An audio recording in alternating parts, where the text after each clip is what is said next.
Leo என்ற பிராண்ட மறுபடியும் லோகேஷ் கனகராஜ் கொண்டு வந்திருக்காரு. இந்த வாட்டி காட்டலான்ற படத்துல, அதாவது மலையாள படத்துல லோகேஷ் கனகராஜை லியோ கேப்ரியல் என்ற ரோல்ல ஆக்ட் பண்ணியிருக்காரு.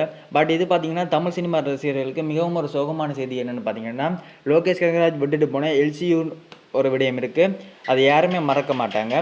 அதில் இருக்க கைதி 2, விக்ரம் 2 போன்ற பல படங்களை எடுக்கவே தவறிட்டார் லோகேஷ் கனகராஜ். அவரோட வாய்ப்பை லோகேஷ் கனகராஜ் மறுபடியும் விட்டுட்டு தான் வர்றாரு.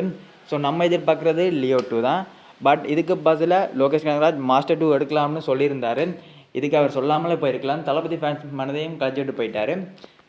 இந்த லியோன்ற நேம் தான் தமிழ் சினிமாவோட வரலாற்றை மாற்றிச்சு.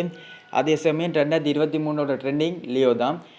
லியோவோட அனௌன்ஸ்மெண்ட் வந்ததுலேருந்து படம் ரிலீஸ் ஆகி முடியும் வரைக்குமே லியோ ட்ரெண்டிங்கில் இருந்தது.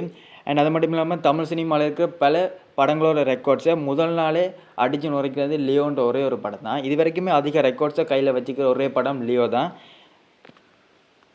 லோகேஷ் கனகராஜோட இந்த முடிவை பற்றி நீங்கள் என்ன நினைக்கிறீங்க? மறக்காம கமெண்ட்ல சொல்லுங்கள். தளபதி பிடிக்கும்னா இந்த வீடியோக்கு லைக் பண்ணுங்கள்.